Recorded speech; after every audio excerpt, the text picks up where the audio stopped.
We're driven by the search for better. But when it comes to hiring, the best way to search for a candidate isn't to search at all. Don't search, match with Indeed. Indeed is your matching and hiring platform with over 350 million global monthly visitors, according to Indeed data, and a matching engine that helps you find quality candidates fast. Ditch the busy work. Use Indeed for scheduling, screening, and messaging so you can connect with candidates faster. Leveraging over 140 million qualifications and preferences every day, Indeed's matching engine is constantly learning from your preferences, so the more you use Indeed, the better it gets. Join more than 3.5 million businesses worldwide that use Indeed to hire great talent fast. And listeners of this show will get a $75 sponsored job credit to get your jobs more visibility at Indeed.com/Blue Wire. Just go to Indeed.com/Blue Wire right now and support our show by saying that you heard about Indeed on this podcast. That's Indeed.com/Blue Wire. Terms and conditions apply. Need to hire? You need Indeed.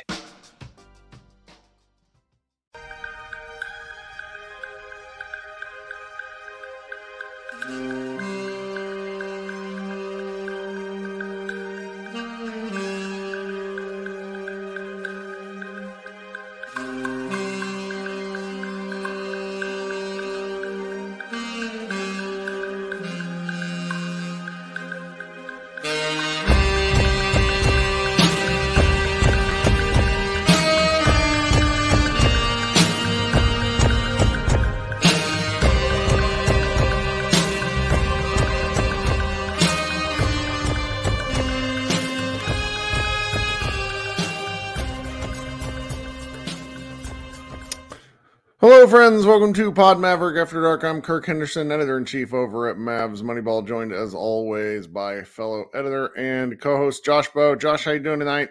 I'm doing pretty good. Finally, an early game after the West Coast trip. Feels much better.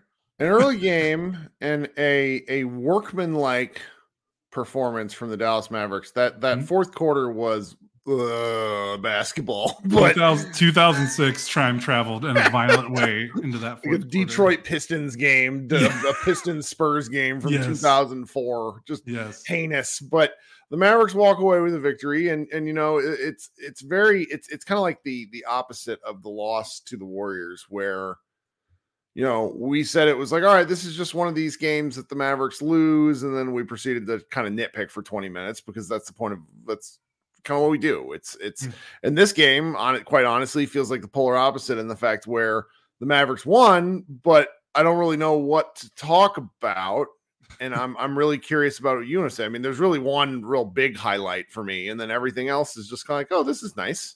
Well, I don't know if I'm on the same wavelength as you for the one big highlight, but for me, this game is the defense, the fourth quarter, the kind of the sloppiness of the game, like the fact that the Mavericks won.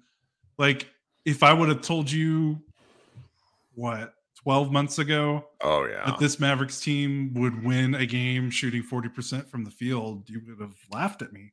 That's a great point.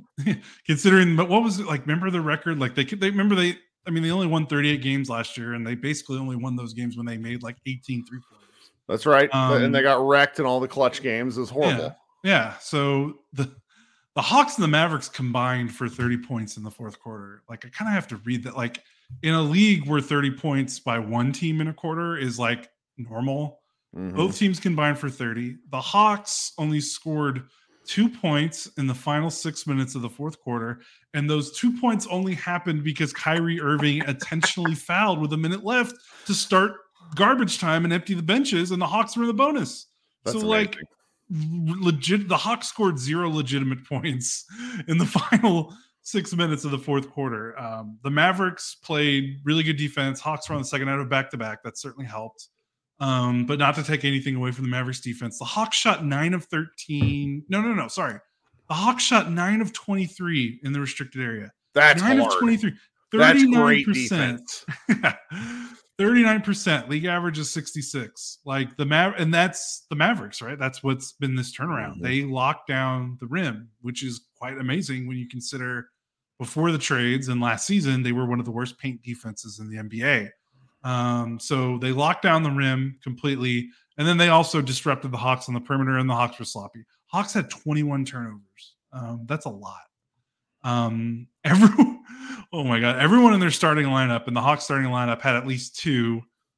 Jesus, what in the world? 4 of the 5 Hawks starters had at least 4 turnovers. 19 turnovers amongst the starting 5. That's insane. That's insane. Like, we would be having a conniption fit if the Mavericks did that. Like, that would just be all we talked about the whole game.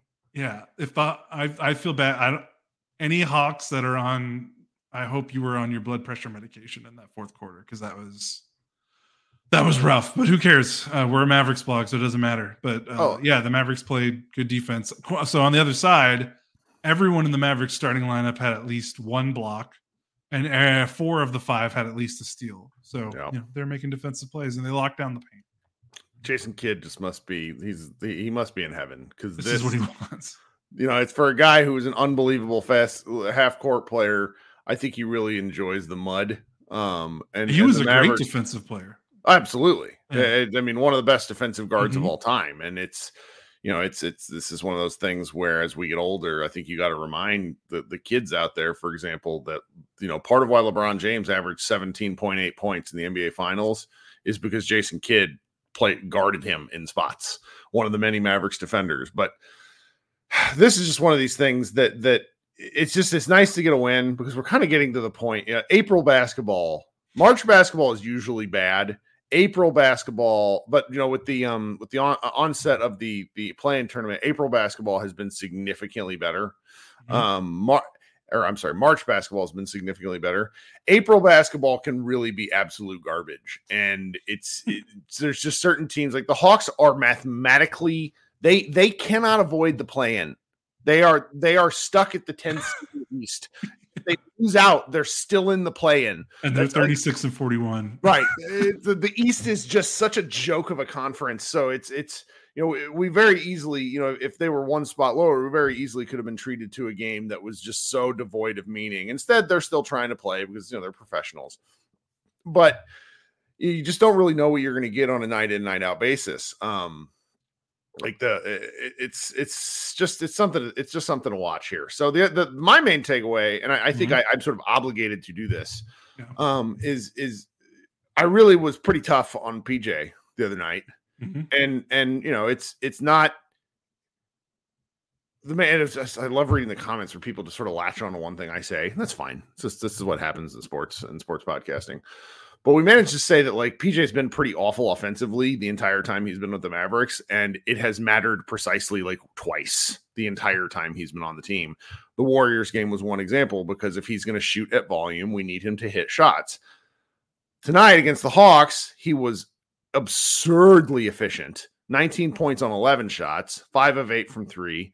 His 3-point shot is positively regressing in the right ways over these small sample sizes of numbers. But PJ he's just an effective all-around player. So it's like when his shot is going in, it makes him look outstanding. And when his shot is not going in, you're like, well, fuck, if he can only make his shot. It's not like he gives you nothing. That like one of the things about, like, somebody's our friend John Gennaro sent me a text message, and he was like, this sounds like the way you guys used to talk about Dorian. And I was like, Dorian couldn't do anything other than shoot threes, though. Like, PJ can do a little bit of everything, and that's what makes his off games look so weird. Tonight, though, was great. It was really great. I enjoyed watching him play.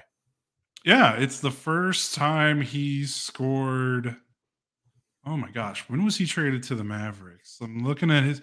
So, fun fact, this is the first time with the Warriors game and this Hawks game, he's had 2 straight games in a Mavericks uniform at 15 points or more. Wow.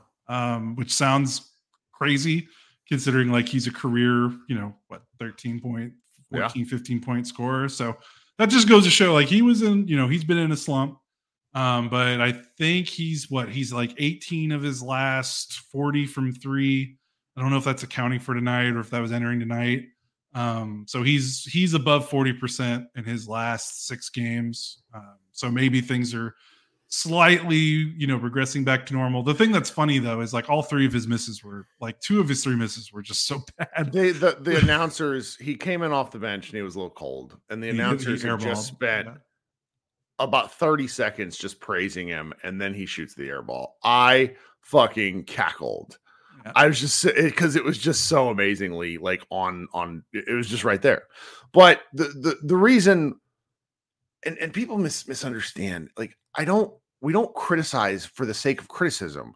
It is pointing out that if the Mavericks want to be functional, the further they get in the playoffs, PJ Washington cannot shoot at volume and score inefficiently. He cannot do that. Like, that is a recipe for the Mavericks losing. He will get shots. Defenses are probably going to look at what the Mavericks do and say, we're going to be okay with PJ Washington taking the jumper. He has to make them pay, right? Yeah, I mean, his defense is a plus, but like in the playoffs, like if teams are putting their like opposing center on him and playing free safety and roving, like he's going to have to make those shots to change defenses because it's really hard to play 4-on-5. Mm-hmm. It doesn't matter how good your defense is. Like, it's really hard to play 4-on-5. So, but the thing is his defense was so good is that the bar for him, like he doesn't have to score 19 points and hit 5 3-pointers. Nope. He just has to hit like a couple, like, and maybe score in that 10 to 12. He can't have range. An 0 for 10 game. Like right. That's, that's just what we really mean. Like, I don't care if he's shooting 30%, he can't shoot 10%. And that's just kind of the nature of it. Okay. We're 10 minutes into the show. This is probably going to be a shorter one tonight. So those of you who are here, if you could consider hitting the like on the stream, would very much appreciate that. I had a pretty crappy title for the show tonight. I was very tired making this, and so I don't have any sort of keywords that would make the algorithm pop. So we just have slightly fewer live viewers tonight, people checking in and out of the show. After you've hit the like button, if you wouldn't mind considering subscribing, Josh and I, as you know, do these after every single game, and we will kind of ramp up as we get into the playoffs because this is what we work all year for as content producers. We want, when the interest is the highest, we want people to consider giving us their attention. Last but not least, if you're listening on an audio stream the next day, please go ahead and consider leaving a review. Josh and I very much appreciate that. And if you ever want to, talk basketball with me, have any questions, you can find my email relatively easily. Send me a DM on Twitter. I tend to answer just about everything still these days. All right, now I'm going to insert some audio ads on the audio version only. So if you want to wait just a second and listen to those, that's probably the main way that Josh and I actually make money from this whole thing, which, helps with daycare and the like. So we would appreciate it. Football season may be over, but the action on the floor is heating up. Whether it's tournament season or the fight for playoff home court, there's no shortage of high-stakes basketball moments this time of year. Get in on the excitement with Prize Picks, America's #1 fantasy sports app, where you can turn your hoops knowledge into serious cash. You can now win up to 100 times your money on Prize Picks with as little as 4 correct picks. You can turn $10 into $1,000 with NBA, NHL, and college basketball entries today on Prize Picks. Prize Picks even offers injury insurance so that your entries stay in play even if one of your players gets injured. This week on Prize Picks, I'm selecting Giannis Antetokounmpo for more than 32.5 points and LeBron James for more than 8.5 assists. Download the app today and use code BLUEWIRE for a first deposit match up to $100. That's code BLUEWIRE on the Prize Picks app for a first deposit match up to $100. Pick more, pick less. It's that easy with Prize Picks. We're driven by the search for better. But when it comes to hiring, the best way to search for a candidate isn't to search at all. Don't search, match with Indeed. Indeed is your matching and hiring platform with over 350 million global monthly visitors, according to Indeed data, and a matching engine that helps you find quality candidates fast. Ditch the busy work. Use Indeed for scheduling, screening, and messaging so you can connect with candidates faster. Leveraging over 140 million qualifications and preferences every day, Indeed's matching engine is constantly learning from your preferences, so the more you use Indeed, the better it gets. Join more than 3.5 million businesses worldwide that use Indeed to hire great talent fast. And listeners of this show will get a $75 sponsored job credit to get your jobs more visibility at Indeed.com/Blue Wire. Just go to Indeed.com/Blue Wire right now and support our show by saying that you heard about Indeed on this podcast. That's Indeed.com/Blue Wire. Terms and conditions apply. Need to hire? You need Indeed. All right. Thanks so much for bearing with me at that part. So what else should we chat about for the remainder of the show? I mean, the defense was great. Luka didn't score. I think he was held scoreless in the first and fourth quarters, which is kind of bizarre, but still had a pretty effective game. 25 points, 12 rebounds, 8 assists, 2 steals, and a block. His defense was really good. He had that minus was ridiculous. Yeah, his this might have been, I don't know. All these games are starting to run together. This might have been his best defensive game of the season. He had a really good closeout on DeJounte Murray in the corner and kind of forced him baseline. And Murray tried to do the thing where he was falling out of bounds and he was going to throw the ball off Luka to get the possession back. And Luka kind of ducked out of the way and just got a free steal and just picked up the ball and ran with it. That was a pretty good play. He had a block, 2 steals, already mentioned that. But yeah, his defense was pretty good. And I think that was pretty key considering he was clearly not all the way there offensively. He was 6 of 15 from 3, so his 3-pointer was working pretty good. You'll definitely take 6 makes on 15 attempts considering the types that he's taking. Inside the arc, he was a little suspect. He only was so that if he was 6 of 15 from 3, that means he was 2. If he was 8 of 25 overall, so 2 of 10 inside the arc. That's horrible for him. For him, that's really bad. And with the way this game was being officiated, he was getting nothing. He only had 3 free throw attempts. This was a really, they let these teams both just maul each other to death. This was a really good example of how the game is being called differently since the All-Star break. If you want to take one game and be look at this, this game did not exist 6 months ago. No, that's would true. Not have happened. Well, what I'm finding so interesting about it, just while we're kind of getting into the nitty gritty, is I feel that as the game has gotten more physical, Luka has bitched less. I think that's accurate. I think he's still talking a lot, but it's less of the... it's not demonstrative. I'm not noticing it. He's not screwing the team on defense because he's screaming at a ref. Yes, that's what he's waiting to a stoppage and play. He goes up and he has a conversation. I still see a lot of the talking, but not the kind of stuff. He did have one where he took a 3 and missed it, and he thought he got fouled on the 4th, and he got knocked down, and the Mavericks got the offensive rebound, and he was on the floor talking to the ref while the Mavericks were playing offense, which was kind of funny. But that was the only one I noticed. But yeah, you're right. I think it's because, maybe they understand it's not he's getting screwed on the other end. They're not calling it for the other guy either. So, maybe that's helping him a little bit. Kyrie had a pretty interesting game if we're trying to figure out some things to talk about before we go. He was 10 of 21 from the field. And I don't, let me pull up his shot chart. He didn't make anything in the paint. He was all jumper. That was kind of the key. That was kind of the theme of the night is no one really made anything in the paint. Yeah. Kyrie made no shots in the restricted area and he was 5 of 11. Yeah. So no shots at the rim. He was 5 of 11 in the paint outside the restricted area, 2 of 3 from mid range, and then 3 of 7 from 3. So that's kind of funny. Nothing wrong with that. It was just that. It was that kind of game. There was nothing going. The Mavericks were only 9 of 13 at the rim. Good percentage, but only 13 shots at the restricted area. This, but that sort of speaks to what happened in the first quarter. The Mavericks, we didn't really criticize them early, but the Mavericks looked like dog water in the first quarter. I got some messages and one in particular from my friend Harold who just said, this looks like a game where Kid doesn't have the guys ready to go. And my response was at a certain point in the season, it's up to these guys to come out and want to play. And they turned it around for a long enough period, kind of in the third quarter to really put the game away, but make the game comfortable to where they could hold on. So yeah, the game was never in doubt in the second half. So that's huge. And again, it was the defense. The thing about the Mavericks defense right now is they're going to give up some threes, and they gave up some threes tonight. But they're walling off the rim and they're just getting around screens a bit. They're playing this drop coverage, but they're kind of mixing things in. And Gafford has been a lot better. They're not helping off the strong side as much like they were when they lost those games coming out of the All-Star break. I feel like they're being deliberate in the shooters that they're leaving open and when to leave a shooter open and when to stay tight. And then their big men are just like Gafford and even Maxey. Like Maxey played a hell of a defensive game.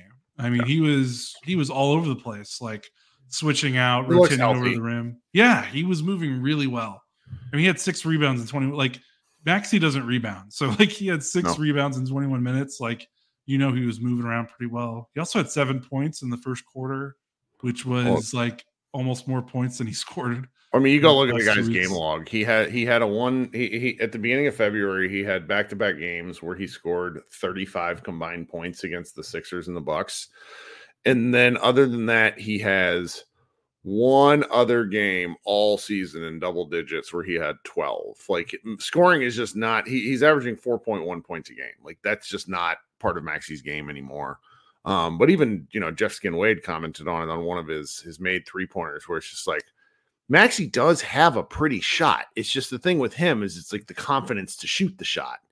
And he is so interesting in that when it's like they gas him up at the right times, and that this has happened over the years. And then he looks like it's like, oh, well, that's the guy that the Mavericks want. And, earlier in the year, I think we had talked a lot about him to the point where we were wondering why he's playing.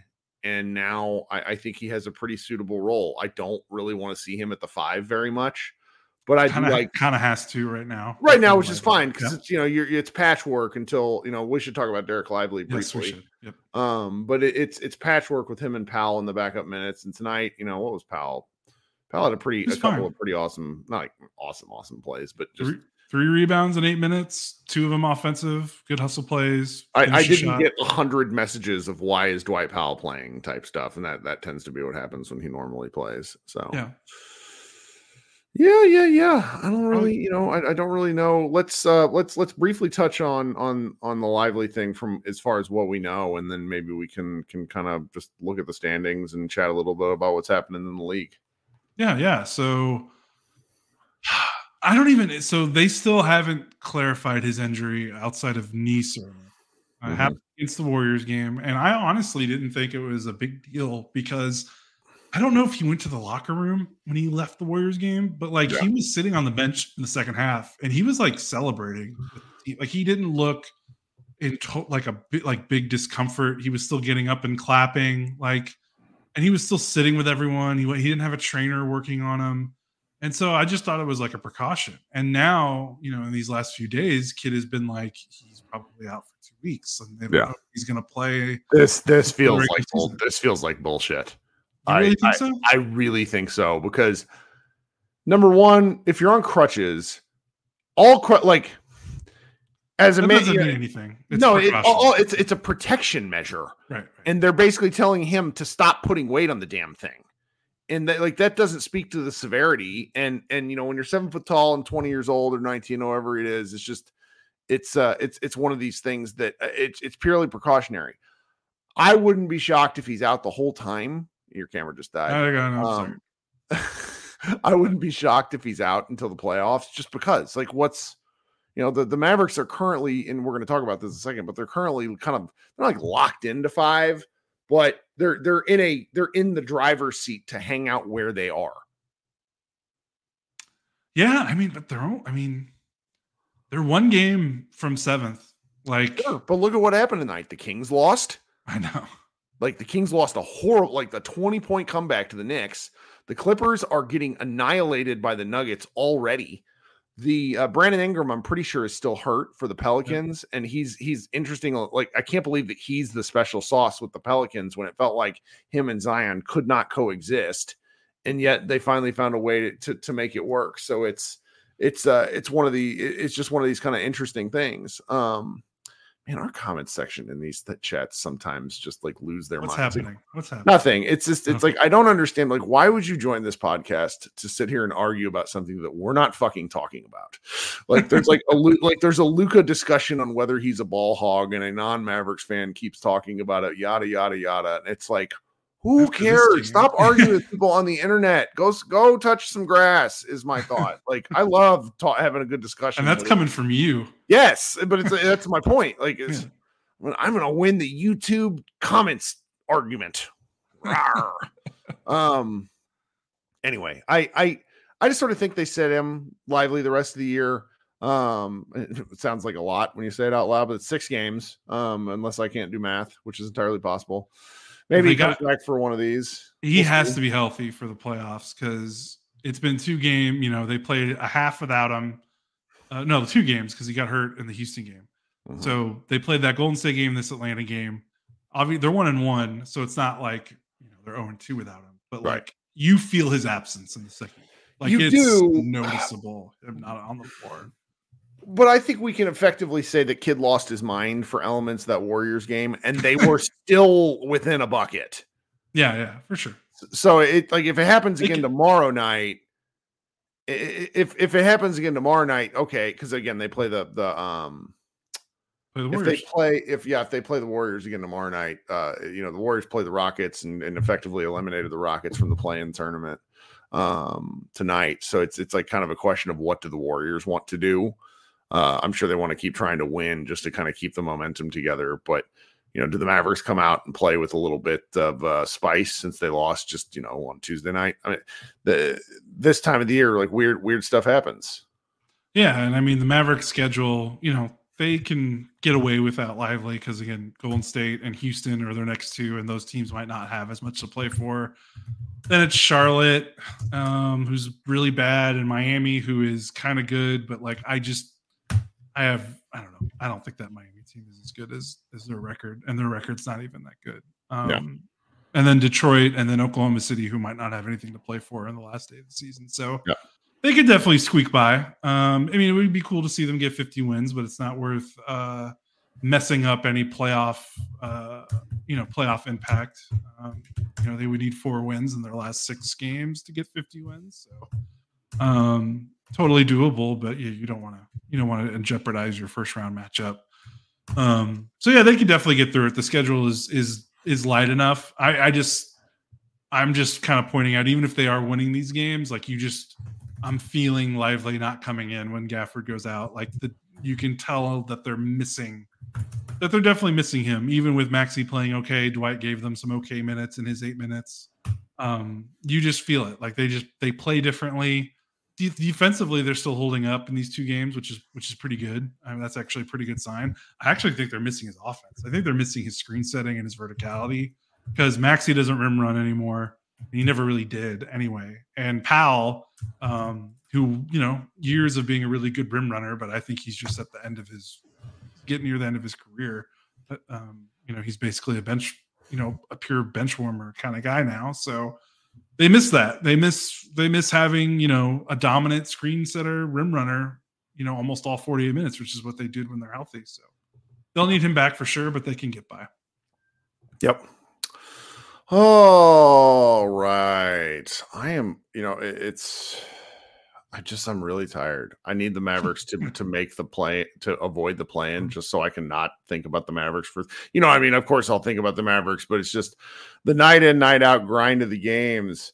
The way this schedule has gone this year. Do you remember that part earlier in the season where the Mavericks played like 2 games in 9 days and we're like trying to figure out what the fuck to do with ourselves? Yeah. Oh God. And it's my fault. I mean, this Warriors game, if everybody will recall, this one I think on tomorrow is one that's been rescheduled.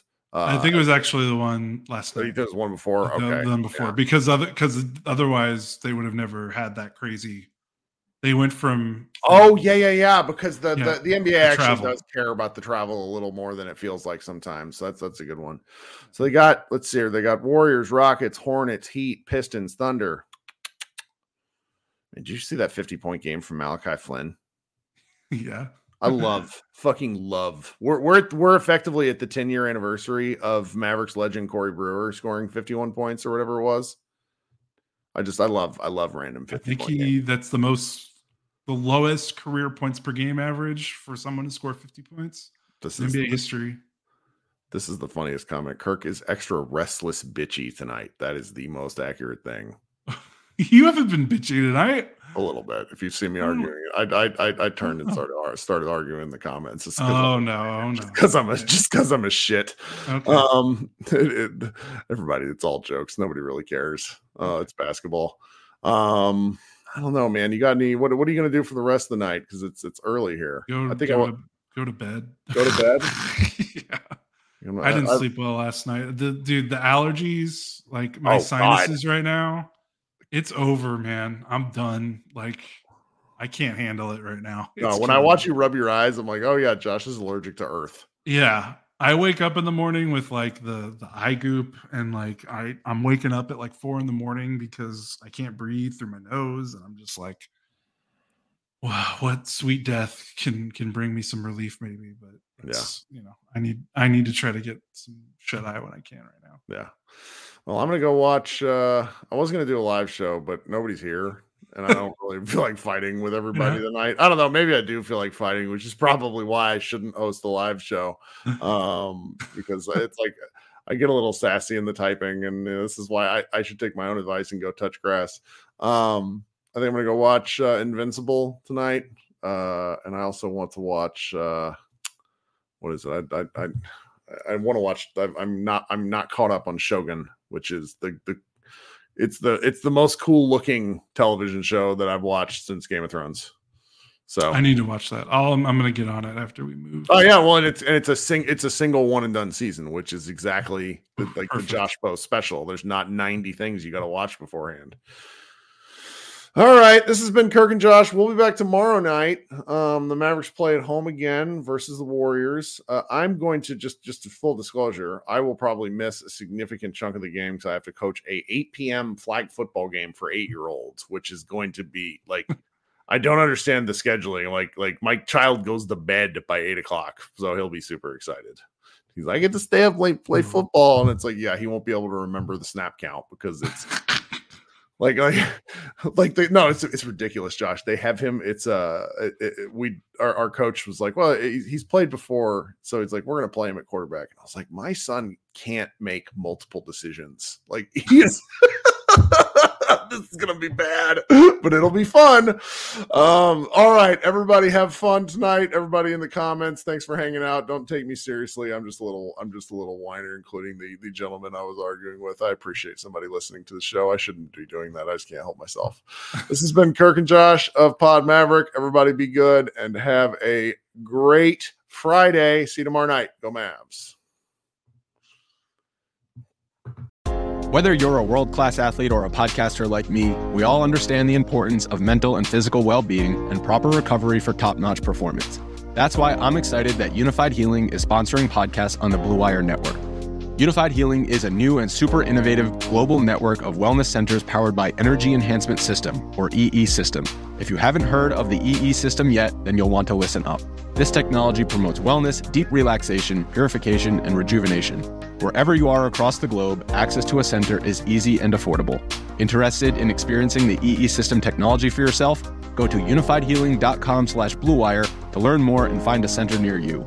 That's unified, UNIFYD healing.com/bluewire. No material or testimonials on the Unified Healing website are intended to be viewed as medical advice or a substitute for professional medical advice, diagnosis, or treatment. Always seek the advice of your physician or other qualified healthcare provider with any questions you may have regarding a medical condition or treatment and before undertaking a new healthcare regimen, including EE System.